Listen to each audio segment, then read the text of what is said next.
Greetings to all. In the last lecture, we have discussed the resistance, leakage inductances of stator as well as rotor with respect to the various leakage flux components, and magnetizing inductance as well as magnetizing current. In this lecture, we will discuss the equivalent circuit analysis of an induction machine. If we will consider the 3-phase balanced machine where the mechanical displacement of the windings as well as electrical current displacement of the windings is 120 degree. In that case, the equivalent circuit for an induction machine with respect to per phase is like this. We can see in this slide. This is the per phase equivalent circuit of an induction machine. Rs represents the stator side resistance, XLS represents the stator side leakage reactance component, and JXM represents the magnetizing reactance, and RC represents the core loss component, and respective currents IC and IM with respect to the magnetizing and core loss component, and IS is the stator side current, and V phase RMS is the applied voltage, and the current referred to the stator side we can see IR dash. The rotor current referred to the stator side is IR dash, and the induced voltage at the stator side as well as rotor side is E1 and E2, and rotor side resistance, rotor side leakage reactance component, and mechanical load as well as loss components we can see in this equivalent circuit. If the system or 3-phase machine is balanced, the equivalent circuit is same for all 3 phases. If the 3-phase machine is not balanced, either it is mechanical displacement or electrical current thing, we have to consider the different equivalent circuits per phase. If we will refer the rotor side variables to the stator side, the referred rotor resistance will be RR dash, that is the resistance which is referred from rotor side to stator side with some transformation ratio. That transformation ratio we will discuss in the coming slides, and XLR dash is nothing but reactance referred to the stator side, and RR dash into 1 by S minus 1 is nothing but mechanical load and loss component, and if we will neglect the core loss component, the equivalent circuit will be in this fashion. This is the equivalent circuit with respect to the IEEE standards. Why we have to study the equivalent circuit means to analyze the performance behavior of a machine with respect to the copper loss in stator as well as rotor, maximum and full load torques, and output power calculation with respect to the copper losses, and power factor at full load as well as no load condition.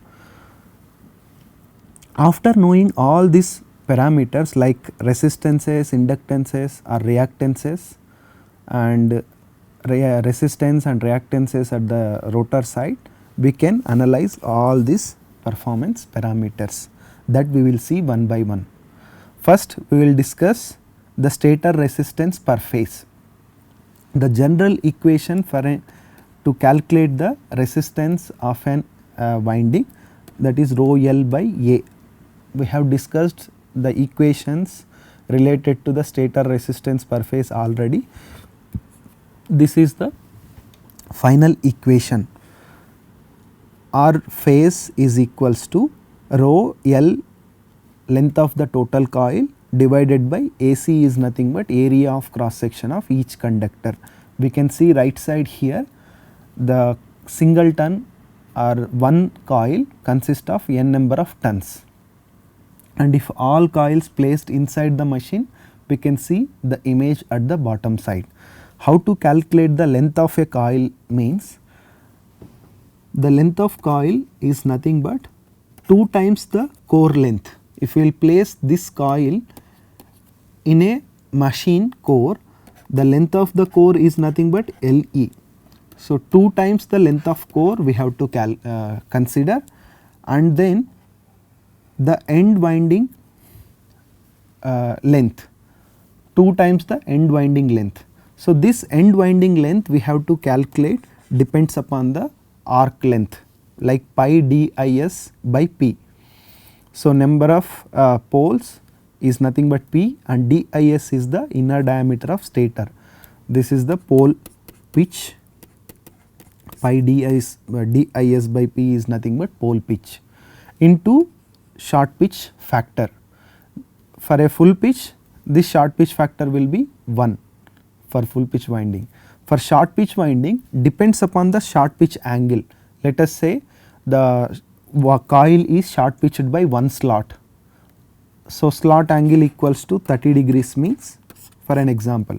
So, substitute that 30 degrees here and find the short pitch factor and substitute in the length of the coil equation.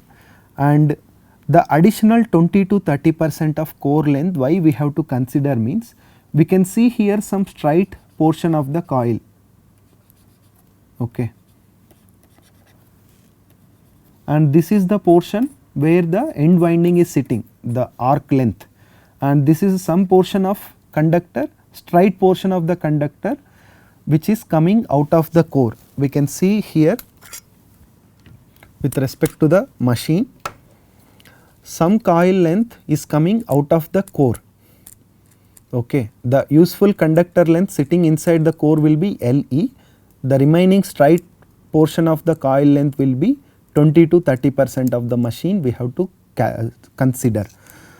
For a large mission we can consider 20 to 30%, but for small missions we have to consider slightly higher, up to 30% we can consider. In order to meet the current rating, let us say each coil is carrying 5 ampere. To meet the 10 ampere rating, we have to connect 2 wires in parallel, right. So, this winding is carrying 5 ampere and this winding also carrying 5 ampere. So, total we can see 10 ampere. So, effective resistance if we have to calculate, then 1 by parallel number of circuits into actual resistance of a phase, that is 1 by C into rho L by A will give the effective resistance of a phase with respect to the parallel connected windings, okay, or parallel connected circuits. Then how with respect to the material, we have to choose the resistivity of the material. For stator side windings, most of the cases we will utilize the copper. The copper resistivity value is 1.68 into 10 power minus 8 ohm meter. And for rotor bars, squirrel cage rotor machine, we can see here the squirrel cage rotor, the resistivity for aluminum bars will be 2.65 into 10 power minus 8 ohm meter. So, other materials also we can see conductors, semiconductors and insulators, but most of the electrical machines we will see the copper windings. Then the leakage inductance or leakage reactance with respect to the stator. The leakage reactance is equals to 2 pi Fs into LLS. LLS is the stator side leakage inductance and Fs is the stator frequency. The leakage inductance of the stator consists of 5 components. First one is with respect to the slot leakage component, and second one is with respect to the end winding. Third one is harmonic or belt leakage inductance. Fourth component is the zigzag leakage inductance component, and fifth one is the skewing effect based inductance. So, by considering all these 5 leakage inductances, we have to calculate the stator leakage reactance. The equations associated with these 5 leakage components we have discussed already in the previous lectures. Same equations we have to apply here to find these leakage components. Then magnetizing inductance depends upon the stator MMF and air gap flux density. So, the magnetizing inductance LMS is equals to 3 by 2 into 4 by pi, that is constants, and number of turns square by number of poles, and K1 is nothing but winding factor, that is the product of different factors like pitch factor, distribution factor, skew factor and slot opening factors, and pi d by p is nothing but pole pitch, Le is the length of the stator core, and 2 by pi into Bg1 is nothing but average air gap flux density, Fs1 is nothing but stator peak fundamental MMF. Then rotor resistance per mesh, that is RR. The rotor resistance with respect to one particular mesh is equals to this one, that is 2 into rotor resistance with respect to a single bar, rotor resistance with respect to one end ring divided by 2 sine square into 2 sine square of slot angle with respect to rotor. Pi into P by QR is the slot angle, alpha by 2 we have to consider here. Then rotor resistance with respect to single bar based upon the conventional resistance equation rho L by A, we can see here, that is RB is equals to resistivity of the bar material and length of the each bar and area of cross section of the bar. Length of the bar how to calculate? If without skewing is there, then length of the bar is equals to Le. If we will skew the bar length will increase, right. That skewing angle is nothing but pi into P by Qs. So, based upon the skewing angle alpha skew, we have to find the new length of the bar. So, that is Le by cos skew angle, and area of cross section of the bar is equals to I bar current RMS value divided by current density of the bar. So, with respect to the aluminum we can consider the current density, and bar current also we know, then area of cross section of the bar we can calculate it. Similarly, the rotor resistance with respect to each end ring, this is the end ring portion, each end ring, like the two end rings are there, right. So, based upon these two end rings we have to calculate the end ring resistance, again the same formula rho L by A. The length of end ring we have to calculate the mean length, the inner diameter of the end ring as well as outer diameter of the end ring we have to consider. Then the perimeter with respect to these two diameters will be pi into d naught r minus 2 dE by 2 is nothing but perimeter with respect to the inner diameter of the end ring, and pi d naught r is nothing but perimeter with respect to the outer diameter, by 2 will give the mean length of the end ring. That is final equation will be pi into outer diameter of the rotor minus depth of the each end ring, that is dE value, and cross sectional area of each end ring we can calculate it by I by J. Then rotor leakage inductance per rotor mesh we can calculate similar to the resistance thing, that is 2 into bar leakage inductance and bar harmonic leakage inductance. So, LBE is nothing but effective bar inductance, that consists of two components, one is bar inductance, other is end ring inductance, and LB harmonic is nothing but harmonic leakage inductance. So, we have to calculate the bar leakage inductance, depends upon the n square into permeance equation, and here permeance with respect to the each bar will be in this manner, depends upon the slot dimensions like D3, D1R, BSR and D0R are the slot dimensions we have discussed already in the earlier lecture, and length of the bar we can calculate it with respect to the skewing angle, and the reference for this equations we can go through this textbook, and end ring leakage inductance we can calculate it by utilizing this formula, and here dB is nothing but rotor inner diameter measured at the middle of the end ring. So that is nothing but d naught r is the outer diameter of the rotor minus 2d s r, that is slot depth into depth of the each end ring, mean depth I can say dE.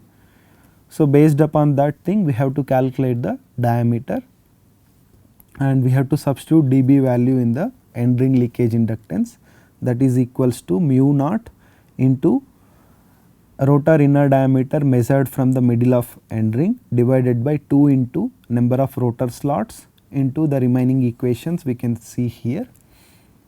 And then rotor harmonic leakage inductance is nothing but LB harmonic. We have to calculate based upon the permeability and pole pitch with respect to the rotor and length of the core, and then number of slots at the rotor side and number of poles. So this is the harmonic sum, that is 2 into n into number of slots by p plus 1. So how it will vary this term with respect to the different harmonics, we have seen the curve already. Based upon that thing we can calculate the harmonic leakage inductance at the rotor side. Once we have calculated the rotor resistance and rotor leakage inductance, how to transform these variables to stator side. So we have to consider the transformation ratio or turns ratio, right. So the turns ratio for multiple winding based ideal magnetic system will be like this: N2 by N1. N2 is the number of turns at the secondary side, N1 is number of turns at the stator side. Voltage and currents. Voltage at the secondary side will be V2, voltage at the primary side will be V1. So the MMF turn N2 I2 is equals to N1 I1. So by utilizing this MMF equation we will derive the turns ratio first, then transformation ratio to transfer the rotor side resistance and reactance to the stator side. First MMF term we can consider. So the stator side MMF, that is Ms is the number of phases at the stator side, Ns is the number of turns per phase at stator side, and K1S is nothing but winding factor with respect to stator winding, and IR dash is the rotor current referred to the stator side. And secondary side we have Mr is the number of phases at the rotor side and number of turns per phase at the rotor side, that is number of turns per phase will be 1, right, if I will consider 1 bar per phase. If we will consider Nr by 3 per phase, then per number of phases at the rotor side you have to consider 3. If you are considering number of phases at the rotor side, that is Qr equals to Nr, then here number of turns per phase should be 1. In both cases you will see Nr only, the product of Mr into Nr will give the Nr value only. And then rotor current is IR and winding factor with respect to the rotor is K1R. So here K1R depends upon the skewing, the winding factor at the rotor side. The winding factor at the stator side depends upon the pitch factor, distribution factor and skewing factor and slot opening factor. From this equation we can see the transformation ratio or turns ratio. IR by IR dash is equals to Ms, number of phases at the stator side, Ns, and K1S divided by Mr into Nr into K1R. So the final equation with respect to the turns ratio we will get this one. Okay. Now if we will see the equivalent circuit of the induction machine before transferring the rotor side variables or parameters to the stator side and after transferring the rotor side variable to the stator side, the loss with respect to the rotor resistance before and after referring the with respect to the transformation terms should match. So that ratio we have to maintain. So the loss with respect to the resistance before referring and after referring has to be matched. So based upon that analogy we can see here with respect to the single bar resistance. Here RB is the single bar resistance IR is the rotor current and MR is the number of phases at the rotor side, and MS is nothing but stator side number of phases, and IR dash is nothing but rotor current referred to the stator side, and RB dash is nothing but rotor resistance, bar resistance referred to the stator side. So, the copper loss equations we have to match. So, based on this equation, RB dash rotor resistance referred to the stator side divided by rotor resistance of the bar is equals to QR into IR square. QR is the number of bars or number of slots at the rotor side divided by number of phases at the stator side into IR dash square. So, from this equation if we will substitute IR divided by IR dash turns ratio term here, square means 2 terms we have to substitute, this is 1 and this is 2, substitute those things here, IR by IR dash term 2 times here, then we will get the RB dash rotor bar resistance referred to the stator side. The turns ratio or transformation ratio will be this one, that is 4 into MS is the number of phases at the stator side, and N phase is nothing but number of turns per phase square into winding factor with respect to the stator square divided by number of slots or number of bars at the rotor side into winding factor at the rotor side square. Now, if we will consider the complete resistance per mesh, RR is the resistance per mesh, right, rotor mesh. So, if I will consider complete mesh, so we have to multiply the I square R loss with respect to the how many number of meshes are there, right.